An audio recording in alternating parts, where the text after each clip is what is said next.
because every time I ask people, what is the definition of value?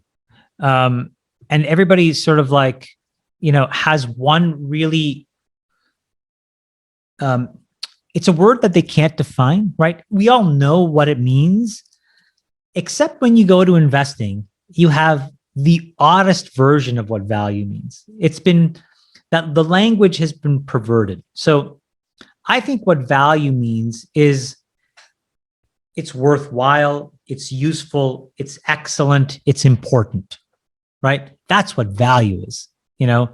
Is the Mona Lisa valuable? Yeah, it's worthwhile, it's excellent, it's important, right?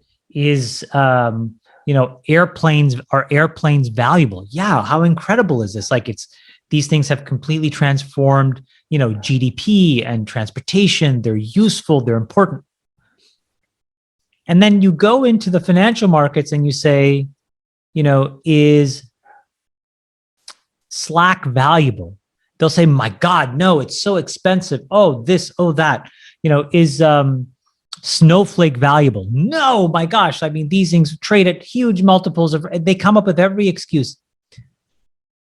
And then I say, well, what is valuable? And they say, Philip Morris is valuable.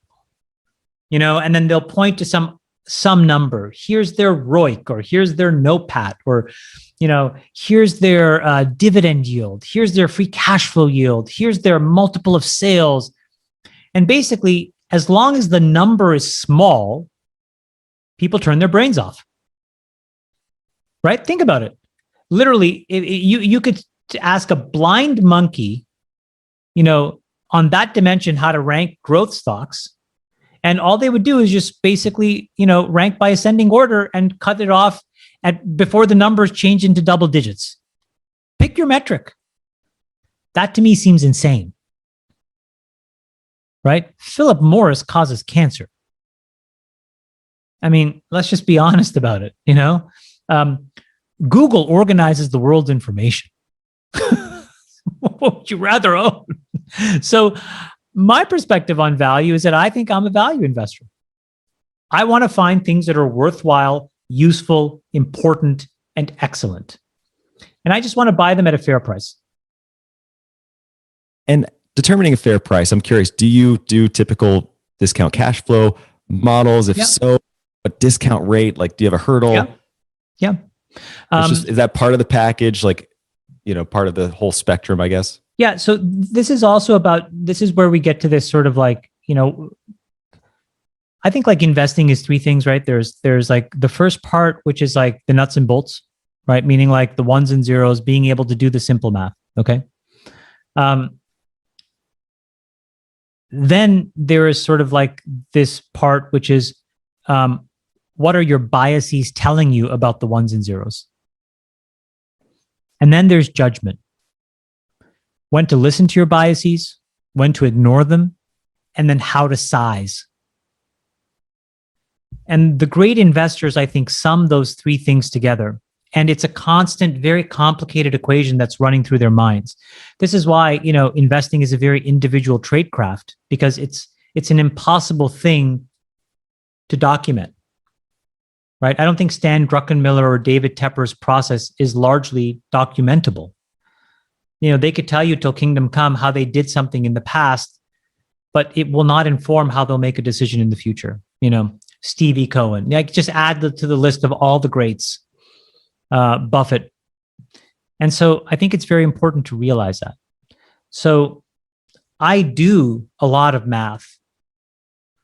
And then what I think about is what can go right and what can go wrong, and how am I interpreting the math? How aggressively do I want to compound? And then I try to make a decision and I size. I'll give you one example. In 2014, I got on the Amazon train probably before most people at scale. I presented it at Irisone. Sort of like if you had to pick one meaningful money manager of repute who was on the record pro Amazon before me, it'd be hard to find. Since then, it's been easy. And I remember that process, Trey, was the following. We did the ones and zeros. And the ones and zeros were very hard to unpack. And the reason was because Jeff didn't generate a ton of free cash flow at the time. And then instead, what I said was like, look, let's assume that Jeff is a PM inside of a hedge fund and Amazon is actually a hedge fund. Why don't we calculate what his actual IRRs are, right? What's his return on invested capital? And there's a very famous slide in that presentation, which I love to this day, where what we did was we took the P&L and we looked at every single expense line. And we were able to show that how it systematically over years migrated to the revenue line. How much they spend on payments became Amazon payments. How much they spent on content became Kindle and Prime Video and a bunch of other things, on and on down the line. Compute became AWS. And then all of a sudden, at scales of billions of dollars of invested capital, Jeff had a 44% IRR. And so now all of a sudden, my biases didn't matter. It was all about sizing. And so it's just to give you a sense that there's the P&L view. Then there's that next level of numerical judgment. And then there's your kind of innate idiosyncratic way of looking at that data to come to a conclusion. So I do a lot of it. I know when to double down and listen to it. And I know sometimes to look around the corner and then sometimes when to just ignore it. I'm glad you brought up position size because it's something I've been thinking a lot about recently because I'm a big believer in a concentrated portfolio and I'm just struggling to figure out what does that mean. And I know you're a big poker player and a fan, and I'm curious if you use something like the Kelly formula or anything that you take from that game into this game.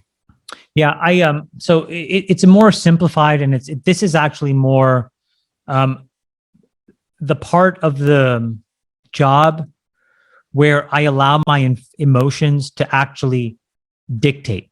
So, and I'll tell you why. On the way in, there's very little room for emotion because it should be very clinical.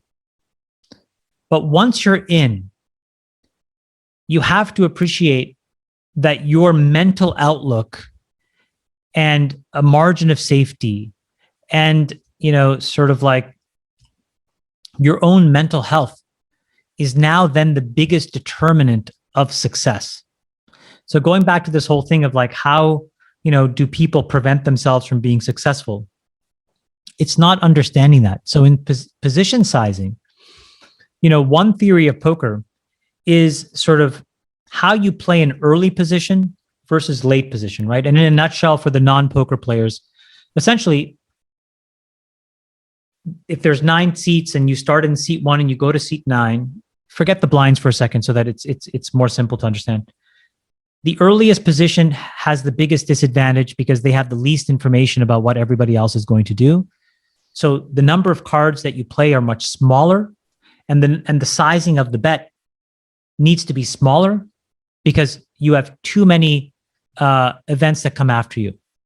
Whereas when you're on the button, when you're the last person to act, you have perfect information. You've seen everybody and what they've done before you. And in that situation, now the aperture is wider open.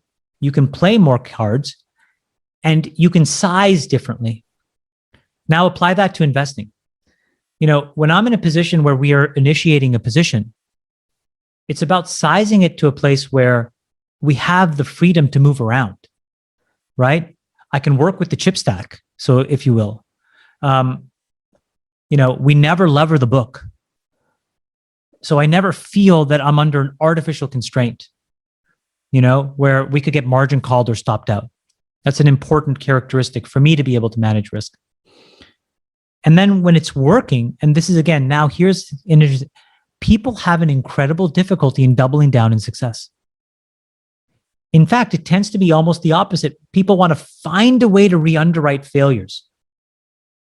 Oh, I can dollar cost average down. Oh, this is an idiosyncratic drawdown that is not applicable to the name. Is it? Is it not? Even if it is, the world existed before you. The world is going to exist after you. Who are you to play in the matrix and hit the pause button and say, we're going to rewrite how logic works? So from my perspective, when we're initiating a position early on, degrees of freedom matter more than anything else. Flexibility. And then as things mature over time, so in the case of a stock in the company that we own, it's how much data have we seen over how long? How have they proved to be great capital allocators? And is there still more growth ahead of it? And have they done anything to betray our belief that they're still customer obsessed? And you just keep sizing and building and building and building in success.